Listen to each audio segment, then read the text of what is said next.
itself.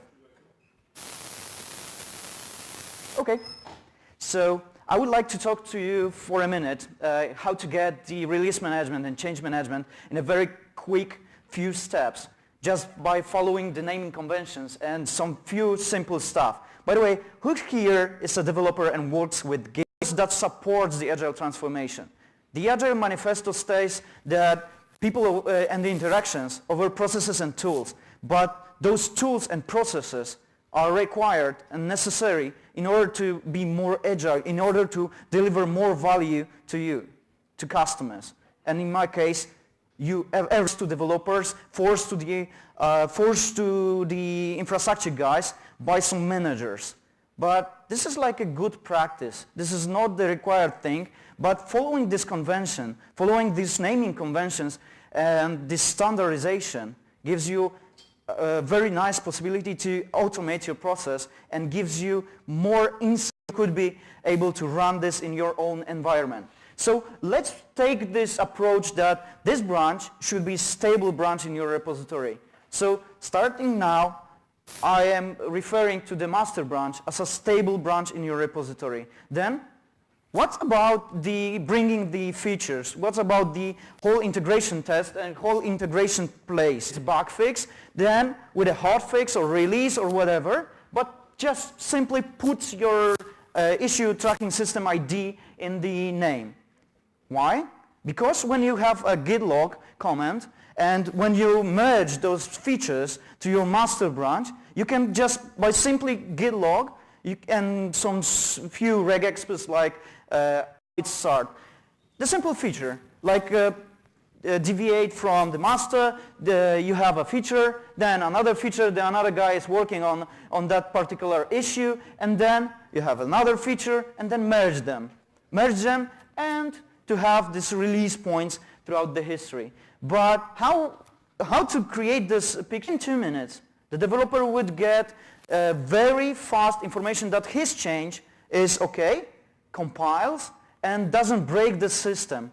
But I heard stories that my project runs tests within 1.5 hours or something like that. How to bring it to the even lower amount of time? How to bring it to the part each line of the releasing process. So whatever it will be, like creating an artifact, storing this artifact in artifact things, and we want to make it more consistent and more predictable. And the best way of achieving that is, this is the old way of doing that, and there's nothing bad.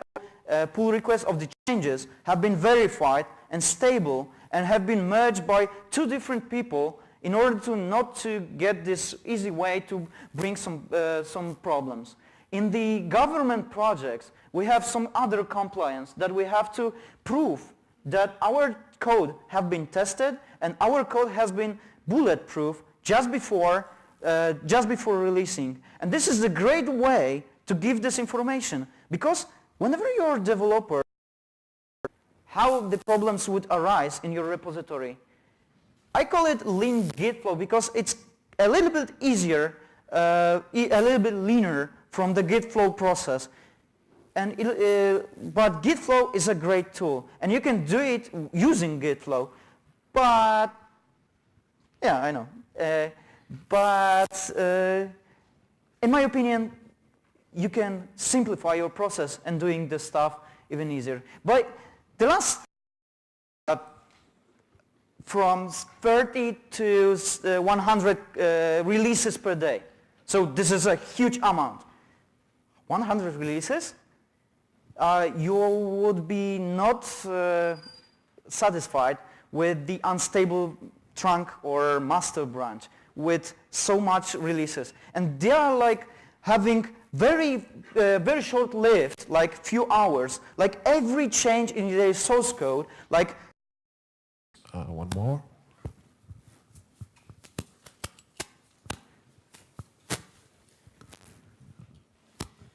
Did you use any technical tricks or solutions to prevent these feature branches to be merged back to the trunk? I mean, like, unless you do this or that testing, unless you do this or that kind of verification, you cannot do this. Just technical blockers. Because I know it's a huge culture challenge to actually make all people. It's like 10, 15 per week of pull requests. So it's kind of huge changes, and you don't want